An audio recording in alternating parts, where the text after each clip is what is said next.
Good morning.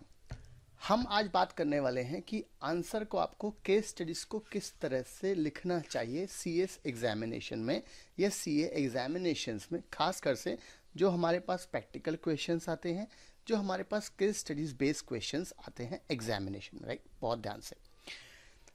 Exam में जो है 5 मार्क्स का कंपलसरी क्वेश्चंस आते हैं, ढेर सारे क्वेश्चंस आते हैं। एंड सीएस एग्जामिनेशन में आप मान के चले 80 to 90% इन लॉ सब्जेक्ट्स में कम से कम केस स्टडीज आते हैं। राइट, डायरेक्ट प्रैक्टिकल क्वेश्चंस बहुत कम आते हैं।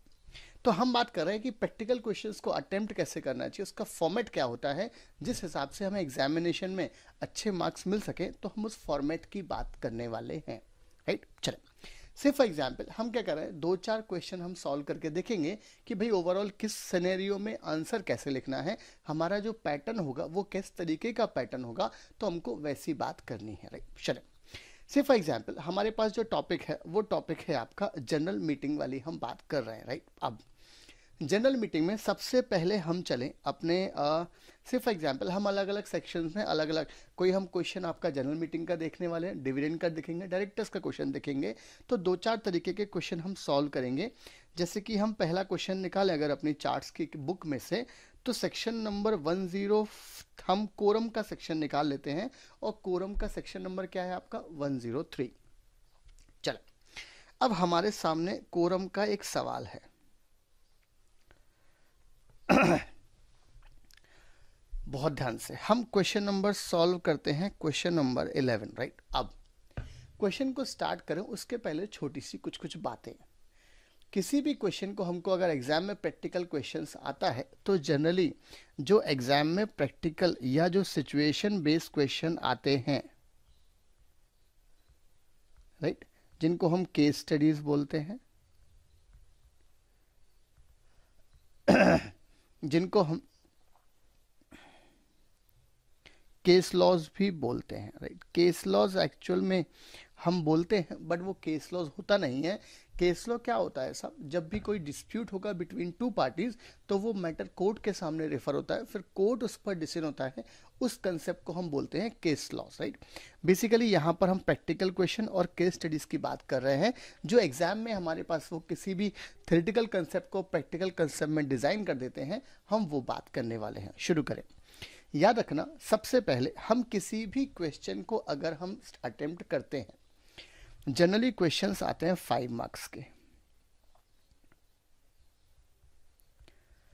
प्रैक्टिकल क्वेश्चंस 5 मार्क्स का आता है। हमको किसी भी सवाल को आंसर करने का 3 फॉर्मेट में हमको देना पड़ता है उस प्रश्न का जवाब। सबसे पहले हम लिखते हैं प्रोविजन।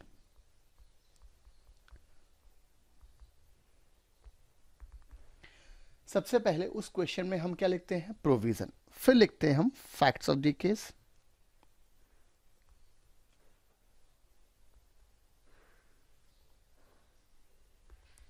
और फिर लिखते हैं हम कंक्लूजन।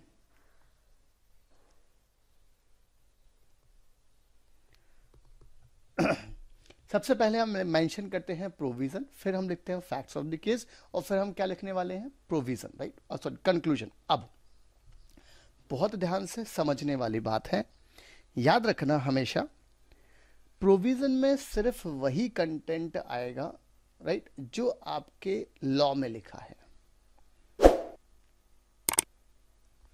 प्रोविजन में सिर्फ क्या आने वाला है, लॉ। और लॉ में भी हमको वही सेक्शन का सिर्फ वही कंसेप्ट लिखना है जो हमारे एग्जाम में पूछा गया है। सिर्फ एग्जाम्पल हम अभी क्वेश्चन सॉल्व करेंगे, तो उसमें हम बात करेंगे कि ढेर सारे कंसेप्ट हैं, बट उसमें से हमने 2 लाइन को पिक किया है इस क्वेश्चन में आंसर करने के लिए। तो सिर्फ प्रोविजन में हमेशा और हमेशा क्या आना है, जो आपके कहां पर लिखा है, लॉ में लिखा है। फैक्ट्स ऑफ द केस में क्या आने वाला है, जो भी आपको एग्जाम में क्वेश्चन पूछा गया है उस एग्जाम में क्वेश्चन की समरी। जो भी एग्जाम में क्वेश्चन आया है उसकी समरी क्या है, वो बेसिकली आपको कहाँ लिखना है, फैक्ट्स ऑफ द केस में। याद रखना, एग्जाम में जो क्वेश्चन आया है, क्वेश्चन का कोई भी शब्द कहाँ पर नहीं आएगा, प्रोविजन में। लॉ का कोई भी शब्द कहाँ पर नहीं आएगा, फैक्ट्स ऑफ द केस में। प्रोविजन में सिर्फ जो लॉ में लिखा है वो आता है। फैक्ट्स ऑफ द केस में जो क्वेश्चन में है उसकी समरी ही आती है। और कंक्लूजन में एक चीज याद रखना, हम फिर से प्रोविजन को नहीं डिस्क्राइब करने वाले हैं। कंक्लूजन में सिर्फ हमारा कंक्लूजन आता है और जो मैक्सिमम रहेगा 4 to 5 लाइंस में। आपके एग्जाम की कॉपी का मैक्सिमम 4 to 5 लाइन से ज्यादा नहीं होना चाहिए इन एनी केस। क्या चीज? कंक्लूजन। एक बात, इसका मतलब क्या हुआ? इसका मतलब ये हुआ, हमको जब भी कंक्लूड करना है, कंक्लूजन मतलब हम उसके बाद फिर से हम किसी को नहीं बताने वाले हैं, हम तो उसको बताने वाले भाई हाँ ये ना होगा आंसर, सब डायरेक्टर ने गलती की है नहीं की है, कंपनी ने डिविडेंड डिक्लेयर करके गलती की है नहीं की है, सब कोरम है या नहीं है, ये सब चीजें हमको कहाँ लिखना है? कंक्लूजन में। एक बात, कंक्लूजन में आपको इस तरीके से आंसर को लिखना है कि जो प्रोविजन का कंसेप्ट ले, प्रोविजन का रेफरेंस ले, प्लस जिसमें फैक्ट ऑफ द केस का भी जिक्र हो। मतलब सिर्फ एग्जाम्पल कोरम है या नहीं है तो हम क्या लिखेंगे कि भाई एबीसी कंपनी की, एबीसी कंपनी कहाँ दिया है हमारा? फैक्ट ऑफ द केस में, राइट। एबीसी कंपनी की इस मीटिंग में इस तारीख में मीटिंग में कोरम है एज पर सेक्शन नंबर 103। तो ये हमारा सिंपल प्लेन क्या हो गया आपका? Conclusion part. ये हमको ध्यान रखना है, provision, fact of the case, conclusion, in 3 part में हमको आंसर करना है। एक बात। दूसरी बात, एग्जाम में सवाल कितने मार्क्स का आने वाला है? 5 मार्क्स का। याद रखना, मैक्सिमम आपको इस सवाल को सॉल्व करने के लिए, इस क्वेश्चन को सॉल्व करने के लिए सब मिनिमम मतलब मैक्सिमम 8 to 10 मिनट से ज़्यादा का वक्त नहीं देना है, क्योंकि अगर आपने इससे ज़्यादा का वक्त दिया तो लिख ले, आप मान के चले कि आपका कंपलसरी कोई ना कोई क्वेश्चन छूटने वाला है नेक्स्ट सवाल। तो आपको ये ध्यान रखना है कि मैक्सिमम 5 to 10 मार्क्स से ज़्यादा का आपका क्या नहीं होना चाहिए, इस पर कवरेज नहीं होना चाहिए टाइम के रिस्पेक्ट में। तो ये केस स्टडी लिखने का तरीका होता है, राइट। चलो अब हम क्या करते हैं, अब हम पहले क्वेश्चन पढ़ते हैं कोरम का। कोरम के लिए हमें याद है, quorum of a general meeting की बात कर रहे हैं हम, तो हमारे पास सेक्शन नंबर कौन सा आएगा यार? 103। क्वेश्चन पढ़ेंगे और कोई सेक्शन लगेगा तो उसका भी हम जिक्र करने वाले हैं। शुरू करें हम question. The quorum for a general meeting of a public company is 15 member personally present according to the provision two of its articles. Article में क्या लिखा है? इस कंपनी का नाम नहीं दिया, सिर्फ लिखा है पब्लिक कंपनी। अगर नाम होता तो और बेहतर होता हमारे लिए, बट सिर्फ क्या लिखा है वहां पर? Public company. एक पब्लिक कंपनी में कोरम चाहिए 15 मेंबर्स की, और ऐसा कहाँ मेंशन है? आर्टिकल्स में, प्रोविजन में। Which has 1000 member in total. Company में कितने मेंबर हैं? 1000 मेंबर्स हैं। Examine whether there is a proper quorum at the general meeting of a company which was attended by the following person. हम नीचे का concept पढ़े, उसके पहले 2 बातें याद रहे। सेक्शन नंबर 103 हमने पढ़ा होगा कहीं ना कहीं, तो उसमें क्या है? कोरम कितनी चाहिए इन केस ऑफ पब्लिक कंपनी? 1000 तक आपकी 5, 15, 30 वाला कंसेप्ट जो है। बट वहां पर एक लाइन है कि अगर आर्टिकल ने हायर कोरम की बात की है तो फिर आपको हायर कोरम रखनी पड़ेगी। तो वही कंसेप्ट यहाँ पर है कि भाई मेरी कंपनी में है तो member 1000, as per law 5 member की कोरम चाहिए है, बट आर्टिकल ने कितना बोला है? 15 मेंबर, तो हमें 15 मेंबर्स की कोरम रिक्वायर्ड है। चल आगे पढ़े, कौन कौन प्रेजेंट है। इन्होंने बोला है 13 मेंबर पर्सनली प्रेजेंट, राइट। याद रखना पर्सनली प्रेजेंट होना चाहिए।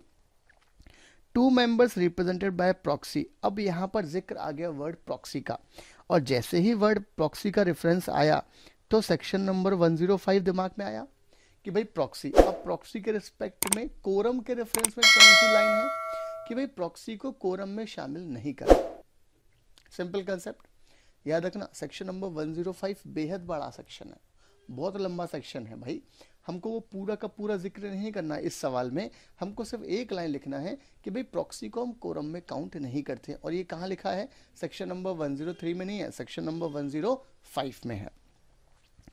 1 मेंबर रिप्रेजेंटिंग 2 मेंबर कंपनीज। एक मेंबर रिप्रेजेंट कर रहा है 2 मेंबर कंपनीज को, मतलब ये बात कर रहा है सेक्शन नंबर 113 की बात कर रहा है। और सेक्शन नंबर 113 किस चीज का है कि भाई अगर आपकी कंपनी में मेंबर कोई कॉर्पोरेट, कोई बॉडी कॉर्पोरेट है, याद रखना सेक्शन नंबर 112 आपने पढ़ा होगा, जो बात करता है प्रेसिडेंट या गवर्नर अगर आपकी कंपनी में मेंबर है तो अगर उन्होंने किसी पर्सन को ऑथराइज किया है तो उस पर्सन को हम क्या मानते हैं? मेंबर।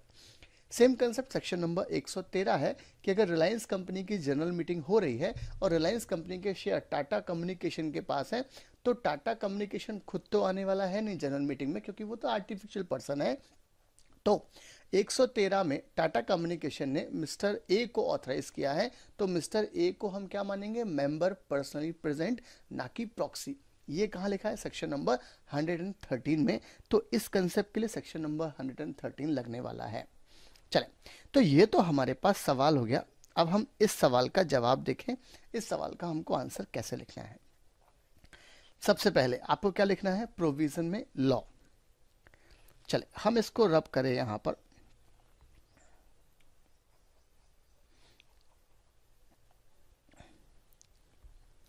अच्छा, हम जब भी प्रोविजन स्टार्ट करेंगे, अब दो बातें हमें क्या लिखना है वहां पर, एज पर सेक्शन। अगर आपको सेक्शन नंबर याद नहीं है, याद रखना गलती से भी भूल कर गलत सेक्शन नंबर मत कोड करना, क्योंकि अगर आपने रॉन्ग सेक्शन नंबर कोड किया, एग्जामिनर बिना पढ़े 0 दे देगा आपको। तो सबसे पहली बात तो एक सेक्शन नंबर अच्छे से याद है तो ही मेंशन करना है, सेक्शन नंबर याद नहीं है मेंशन करने की ज़रूरत नहीं है। आधा नंबर का फर्क पड़ता है, सब सेक्शन नंबर लिखा तो शायद आधा नंबर ज़्यादा मिल जाएगा, बट अगर गलत लिखा तो 0 ही मिलेगा, राइट। तो सेक्शन नंबर याद है तो हम क्या लिखेंगे वहां पर, as per section 103 of the companies act it deals with the quorum of a general meeting. नहीं याद है तो हम क्या लिखेंगे, as per the provision of the companies act 2013। चले शुरू करें हम प्रोविजन की बात। तो हम क्या लिखने वाले हैं यहां पर, हम लिखेंगे वहां पर as per section 103 of the Companies Act 2013, it deals with quorum of general meeting। ये आपको ये SCC नहीं लिखना है, फुल लिखना है, जनरल मीटिंग फुल लिखना है, मैं शॉर्ट फॉर्म लिख रहा हूँ, राइट। चल, एज पर सेक्शन 103। अब आपको सेक्शन नंबर याद नहीं है तो हम क्या लिखेंगे, as per provision of the companies act 2013 it deals with the quorum of general meeting. आगे अब हम थोड़े सा क्वेश्चन में बात करें। सेक्शन नंबर 103 कोरम में ढेर सारे पॉइंट्स हैं, बट क्या हमको 103 का पूरा जिक्र करना ना, हमको सिर्फ क्या क्या, हमको वो कोरम नहीं आई आधे घंटे में तो मीटिंग आपकी नेक्स्ट डे एडजर्न हो जाएगी, ये लिखना है क्या ना, ये नहीं लिखने की जरूरत है हमको लिखना है सिर्फ कितने नंबर ऑफ मेंबर चाहिए। अब क्वेश्चन प्रोविजन में हमारे पास प्राइवेट कंपनी का भी जिक्र है, पब्लिक कंपनी का भी जिक्र है, तो हम तो सिर्फ क्या लिखेंगे वहां पर, पब्लिक कंपनी का लिखेंगे वहां पर, in case of public company required quorum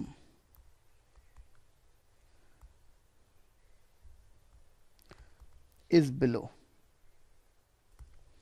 required quorum is below क्या है वहां पर, अगर 1000 मेंबर तक होते हैं तो 5, 1000 मेंबर से लेकर 5000 तक होते हैं मेंबर्स तो आपको लिखना है 15, और 5000 ज़्यादा होते हैं तो कितना लिखना है आपको, 30, राइट। चल, तो ये हमारे पास कोरम का कंसेप्ट होता है। अगर हम ये देखना चाहें तो हम ये देख सकते हैं कि सब आपका कोरम में कितने कितने पर्सन, कौन कौन से पॉइंट्स हैं कोरम की, हम वो बात कर ले, राइट। बहुत ध्यान से आपको सिर्फ एग्जाम में रेलिवेंट पार्ट ही लिखना है, आपको फालतू का पार्ट नहीं लिखना है। जैसे कि हमारे पास ये प्रोविज़न है quorum for a general meeting में, और ये है वहाँ पर 5, 15 और 30 की बात, राइट। चल, फिर से हम अपने सवाल की तरफ चलें।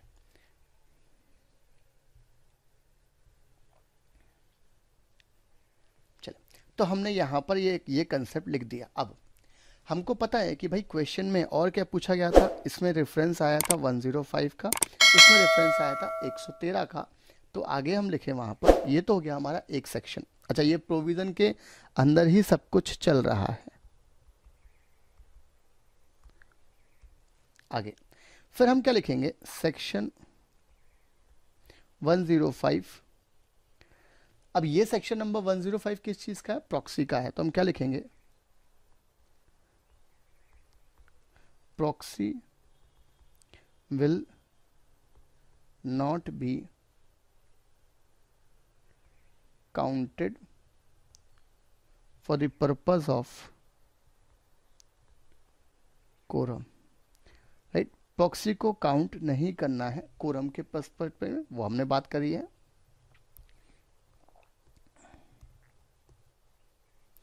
चलो, और हमारे पास क्या है, अब हमको लिखना है सेक्शन नंबर 113 की बात। वो भी क्वेश्चन पूछा गया है, क्या लिखना है वहां पर हम, इफ एनी बॉडी कॉर्पोरेट या इफ एनी कंपनी, डायरेक्ट लिखे हम,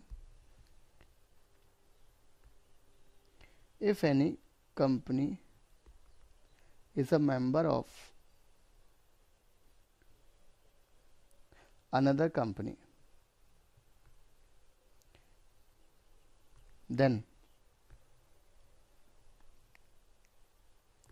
such company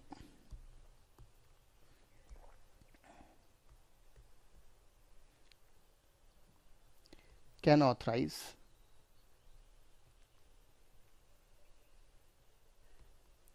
any other member, any other person to vote in any general meeting.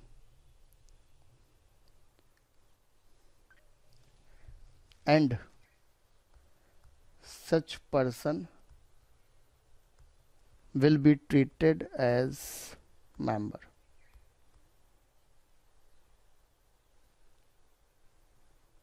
उस पर्सन को हम क्या मानेंगे, फिर मेंबर मानेंगे, राइट। चले तो ये हमारा सेक्शन नंबर 103 हुआ, सेक्शन नंबर 105 हुआ और सेक्शन नंबर 113 हुआ। ये पूरा का पूरा जिक्र हमारा प्रोविजन में आएगा। फिर हम लिखें फैक्ट्स ऑफ द केस, और फैक्ट्स ऑफ द केस में आपको सिर्फ और सिर्फ जो क्वेश्चन में है उसकी समरी लिखनी है। मतलब आपको क्वेश्चन में से कॉपी करना है, और क्वेश्चन में से कॉपी करना है मतलब हम क्या क्या लिखने वाले हैं कि भाई quorum of a general meeting 15 member, article ने बोला था टोटल तक लिखना है हमको, और इतने इतने मेंबर प्रेजेंट थे। सिर्फ हमको ये चीज़ें यहाँ से एज इट इज़ कॉपी करके लिखना है। ये हमारा कहाँ पर आएगा, फैक्ट्स ऑफ द केस में। फिर सबसे इंपॉर्टेंट चीज़ आएगा कंक्लूजन।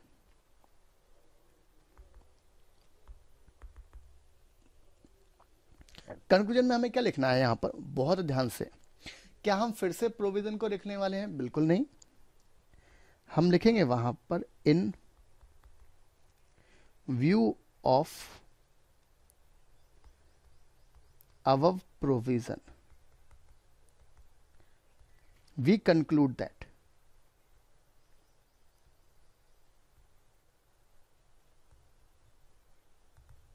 बहुत ध्यान से, in view of our provision we conclude that, हम ऊपर वाले प्रोविजन को देखते हुए ये कंक्लूड कर रहे हैं, राइट। हमने ये फिर से नहीं लिखा, कोई जरूरत नहीं लिखने की कि भाई अब इसमें क्या लिखना है, कोई कंपनी का नाम नहीं दिया। सिर्फ एग्जांपल यहाँ पर नाम एबीसी होता है, एबीसी लिमिटेड, तो हम क्या लिखते हैं वहां पर, in view of our provision we conclude that, क्या पूछा इन्होंने क्वेश्चन में, examine whether there is a proper quorum at a general meeting of a company which was attended by the following person। तो हम क्या लिखेंगे, इसी पॉइंट के रेफरेंस में हमको लिखना है in view of our provision we conclude that quorum in above company is sufficient या present, that is 15 member.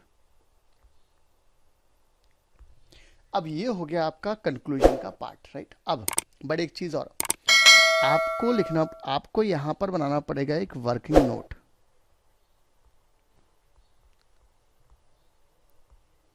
Working note क्यों, जितने भी प्रैक्टिकल क्वेश्चंस आएंगे जिनमें कुछ कैलकुलेशन इन्वॉल्व होगी तो वहां पर हम वर्किंग नोट बनाएंगे। क्या लिखेंगे वहां पर, total number of member personally present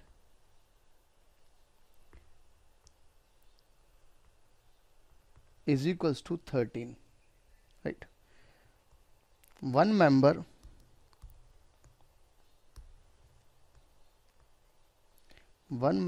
representing, मैं शॉर्ट फॉर्म में लिख रहा हूँ, 2 मेंबर कंपनी, तो कितने हो गए? 2 होगा, ये 15। और यहाँ पर हम स्टार बनाकर लिखेंगे कि भाई जो प्रॉक्सी है उसको हम कोरम में काउंट नहीं करते हैं। तो ये हमारा आंसर लिखने का तरीका हुआ।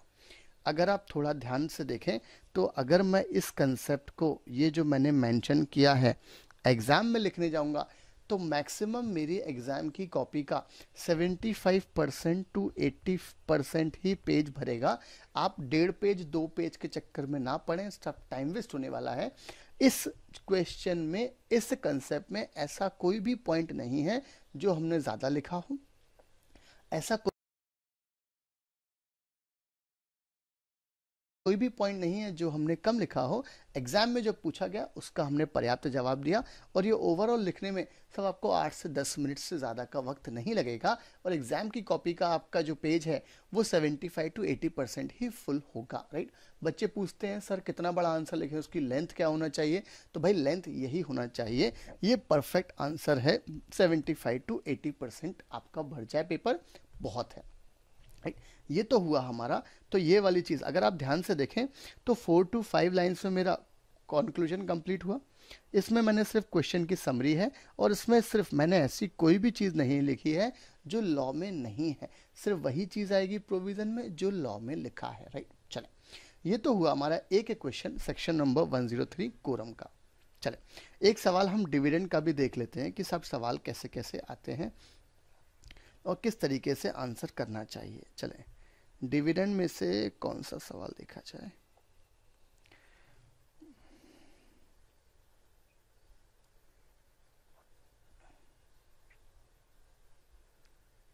चलें, हम सवाल देख लेते हैं अपना।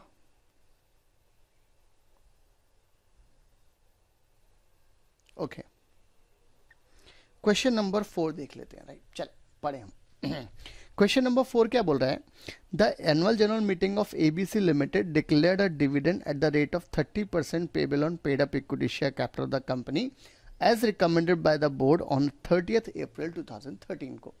सब कंपनी को 30% डिविडेंड देना है इस तारीख पे। आगे चलें, याद रखना जब भी हम एग्जाम में सवाल पूछेंगे ना तो हमारे दिमाग में पूरा कंपनीज एक्ट होता है। जैसे जैसे हम सवाल पढ़ते हैं तो वो फिल्टर होते जाते सेक्शन।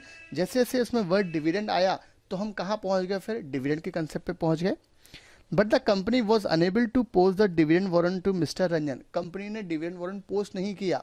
हमारे दिमाग में क्या था? सेक्शन नंबर 123 से लेकर सेक्शन नंबर 127 तक जो डिविडेंड से डील करता है। फिर जैसे ही हमने ये लाइन पढ़ी, but the company was unable to post the dividend warrant, तो हमारे दिमाग में डिफॉल्ट का सेक्शन आ गया और डिफॉल्ट का एक ही सेक्शन है, सेक्शन नंबर 127। आगे पढ़े, an equity shareholder of the company up to 30th June 2013। इन्होंने डेट भी दे दी है। अगर थोड़ा सा रिकॉल करें, सेक्शन नंबर 127 में क्या लिखा है? अगर कंपनी को डिविडेंड देना है, कंपनी को 30 दिन में देना है, नहीं तो पैसे आपका डिफॉल्ट हो जाएगा वहां पर 30 डेज के बाद। Mister Ranjan filed a suit against the company for a payment of dividend along with the interest. कितना % मांग रहा है? अब सेक्शन नंबर 127 डिफॉल्ट का है, हम और अंदर चले गए साहब। सेक्शन नंबर 127 में एक्चुअल में कितना परसेंटेज है? 18%। चलो, और वो पर्सन कितना मांग रहा है? कंपनी सेक्शन नंबर 127 जो हमारे चार्ट्स बुक में है वो कितना बोल रहा है आपको कि भाई डिविडेंड है आपका 18% का मैक्सिमम आपको ब्याज देना पड़ेगा कंपनी को, 127 में जो मेंशन है। और वो हमारे क्वेश्चन में वो पर्सन कितना डिविडेंड क्लेम, कितना इंटरेस्ट क्लेम कर रहा है? 20%। गलत है। Decide in light of the provision of company that whether mister Ranjan would succeed. पहला सवाल है, क्या मिस्टर रंजन सक्सीड होंगे क्या? आंसर हमारे पास है ना है। क्यों भाई? लॉ ने बोला 18%, वो पर्सन कितना मांग रहा है? 20%। पॉसिबल है क्या? वो तो 80% मांग रहा है, तो हम दे देंगे क्या? ना। अब हमें इस सवाल को जवाब लिखना है तो हमारे पास में ये तो कंफर्म है कि सेक्शन नंबर कौन सा आ गया? 127। तो हमको अच्छा नेक्स्ट सवाल क्या पूछा है? Also state the directors liability in this regard under this act. सब इस रिगार्ड में आपको डायरेक्टर्स की लाइबिलिटी भी आपको बतानी है, बहुत ध्यान से। सेक्शन नंबर सिर्फ और सिर्फ कौन सा लगेगा, 127, कि भाई अगर कंपनी ने डिविडेंड देना है, 30 दिन में नहीं दिया, डिफॉल्ट करी, डायरेक्टर पे पेनल्टी है वहां पर, और कंपनी पे डायरेक्टर पे लाइबल है सब, नॉट लेस देन 1,000 रुपये पर डे की पेनल्टी है डायरेक्टर पे, 2 साल तक का इम्प्रिजनमेंट है, और इन केस ऑफ अगर हम इंटरेस्ट की बात करें कंपनी के रिस्पेक्ट में तो 18% है। तो हमारे दिमाग में कंक्लूजन में तो आ गया। अच्छा, इसमें 2 क्वेश्चन दिए हैं, तो जब हम सबसे पहले हम क्या लिखेंगे, प्रोविजन, फिर हम क्या लिखने वाले हैं, फैक्ट्स ऑफ द केस,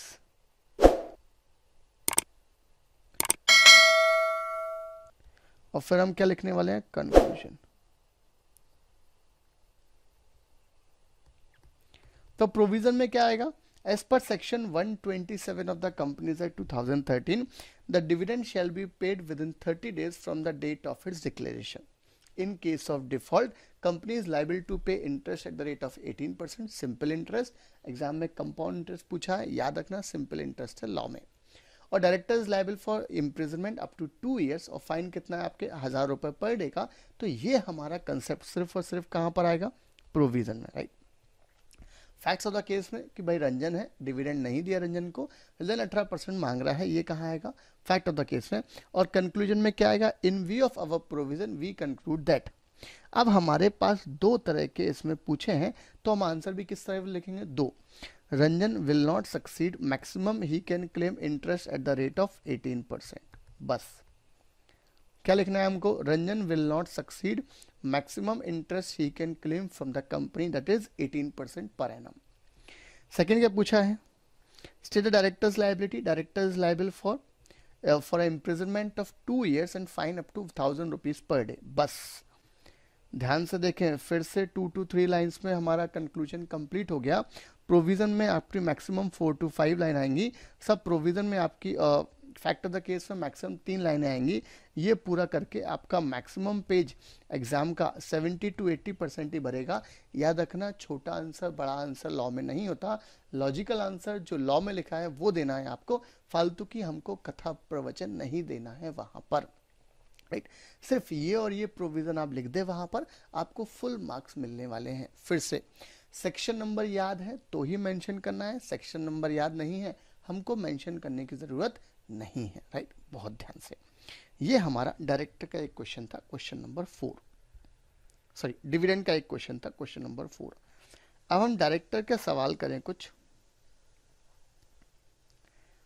चले डायरेक्टर में थोड़ा सा टेक्निकल सवाल कुछ देखा जाए।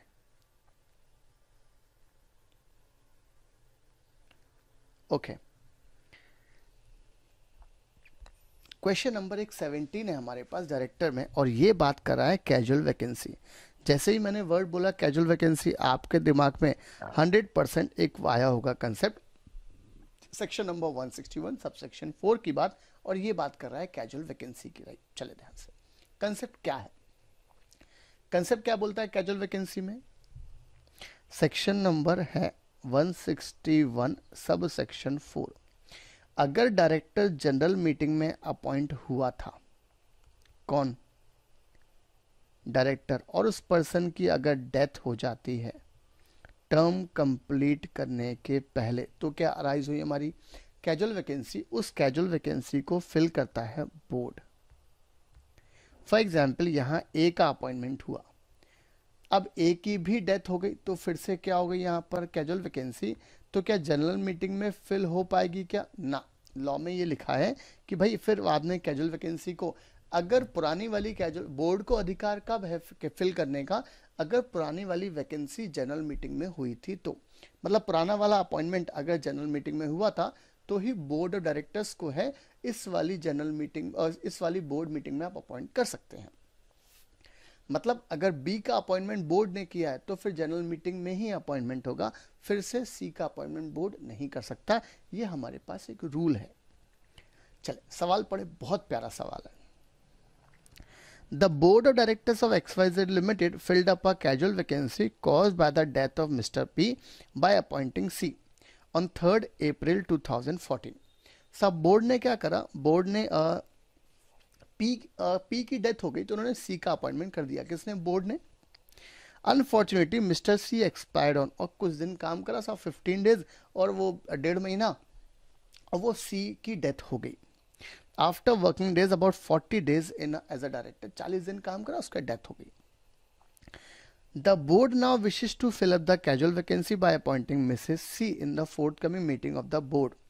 क्या बोर्ड ये मिसेस सी की वैकेंसी भर सकता है क्या? याद रखना, अगर पुराना वाला अपॉइंटमेंट जनरल मीटिंग में हुआ है तो ही कैजुअल वैकेंसी भरने का अधिकार किसको है? बोर्ड को। अगर पुराना वाला अपॉइंटमेंट जनरल मीटिंग में नहीं हुआ तो बोर्ड को राइट नहीं है वो कैजुअल वैकेंसी फिल करने का। हमारा concept section number 161 sub section 4 ये बात करता है। एक बात। दूसरी बात, इस सेक्शन में आपको ध्यान क्या रखने वाली बात है, एग्जाम में क्या पूछ रहा है। से फॉर एग्जाम्पल आपके पास कोई क्लाइंट आया, राइट, और क्लाइंट बोलता है साहब हमारा ऐसी सिचुएशन है कि हमने मिस्टर पी की डेथ हुई, उसके बाद हमें मिस्टर सी का अपॉइंटमेंट करना है, हमने करा 40 डेज काम करा, सी की भी डेथ हो गई। अब बोर्ड बोल रहा है आपसे कि भाई हम चाहते हैं मिसेस सी का अपॉइंटमेंट करें। ध्यान रखना, क्या आप किसी अपने क्लाइंट को ये सलाह आउटराइटली बिल्कुल ना बोलेंगे? क्या ना बोलेंगे तो आपको फीस तो कुछ मिलने वाली है नहीं। हम प्रोफेशनल तरीके से बात कर रहे हैं, राइट।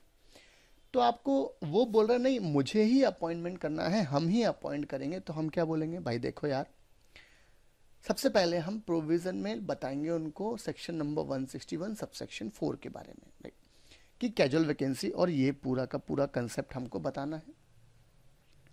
फिर हम फैक्ट ऑफ द केस में यहाँ लिखेंगे, और फिर कंक्लूजन में क्या लिखेंगे कि भाई आप in view of our provision we conclude that BOD cannot appoint Mrs. C as a casual vacancy director under section 161 subsection 4, but directors can appoint, board can appoint Mrs. C as a additional director under section 161 subsection 1।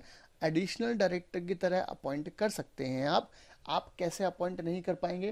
Casual vacancy. याद रखना, section change हो गया, हमने director को मना नहीं किया, हमने अपने क्लाइंट को मना नहीं किया, हमने तो उनको दूसरा रास्ता बता दिया कि सर आप ऐसे नहीं बट आप इस तरीके से अपॉइंटमेंट कर सकते हैं।